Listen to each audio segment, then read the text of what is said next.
মোরা আজকে বানাবো তাল করে পিঠার হেলে গিয়ে মোর মায় কিন্তু আল্লাহ চাল ভিজিয়ে এবার সুন্দর করে বাট্টে নিতে আসে হেই পরে এখন কিন্তু তালগুলো আগে গুলাইয়া মোরা জাল করে রাখছিলাম আর নাহেলগুলো কুড়াইয়া এবার ফ্রিজে রাখছিলাম যাই কারণ কিন্তু তাল গরম হয়ে গেছে এর মধ্যে নাহেল দিয়ে নিছি আর পরিমাণ মতো চিনি দিয়ে নিছি আর এখন কিন্তু স্বাদ মতো লবণ দিয়ে নিলাম এবার দিয়ে হালকা একটু লাড়াচাড়া দিতে আসলাম এখন কিন্তু বাট্টের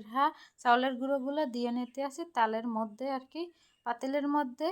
আটাটা সেদ্ধ করার লাগিয়ে তার মোরা আধা কেজি পরিমাণ চাউলের গুঁড়ো নিয়েছিলাম আর এখানে কিন্তু আটার পরিমাণ একটু দিয়েছিলাম যাতে পিঠাটা শক্ত হয় এখন কিন্তু মোর মাঝখান দেওয়া এইবার ফাঁকা করে দিতে আসে যাতে আটাটা সুন্দর করে সেদ্ধ হয় আর মোরা দিতে আসি এখন টালা জিরের গুঁড়ো কারণ হচ্ছে কি এইটা দিলে একটু স্বাদ বাড়ে আর ঘেরানো হয় আর এখন কিন্তু আটাটা প্রায় সেদ্ধ হয়ে গেছে হালকা নিভে নিভে জালে মোর আটাটা সেদ্ধ করে নিয়েছি সুন্দর পারফেক্ট কায়দা আটাটা কিন্তু সেদ্ধ হয়ে গেছে আর মোর মায় এখন কিন্তু আটাটা পাতিল দিয়ে হেপে ডেক্সিতে উঠেই নিতে আসে আর আটাটা কিন্তু মোরা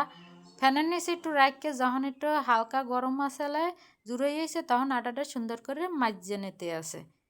তো আটাটা যত সুন্দর মাজাবে তত সুন্দর পিঠ হইবে তো প্রায় কিন্তু আটাটা আমাকে সুন্দর করে মাজা হয়ে গেছে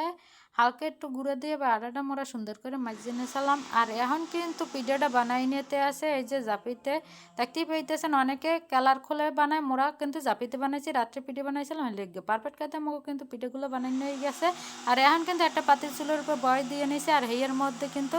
একটা আইসে দিয়েছি দেখতেই পেয়েছেন আর পানি দিয়েছি কারণ আর একটা পাতিলে পিঠেগুলো দিয়ে এরপর কিন্তু মোরা নেট দিয়ে সুন্দর করে পিঠেগুলো এরপরে আটকাইয়ে দিতে আসি আটকাইয়ে দিয়ে এবার কিন্তু মোরা এই যে পানি দিয়ে রাখছি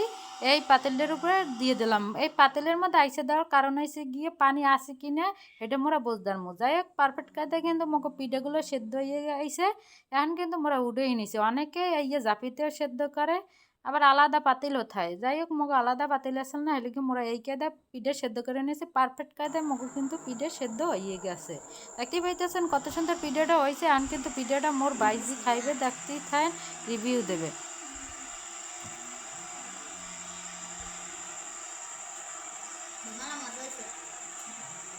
নিজের গাছের তাল নিজের গাছের না হয়ে বাড়িতে বানাইছিলেন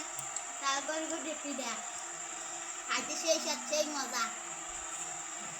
আগে স্বাদটা আমি তো এর মধ্যে 10-10 দিন আপনারা কত দেবেন সেই জানান আপনারা কেমন এই বানাই তো ভিডিওটা ভালো লাগলে অবশ্যই লাইক কমেন্ট শেয়ার করবেন ধন্যবাদ সকলকে।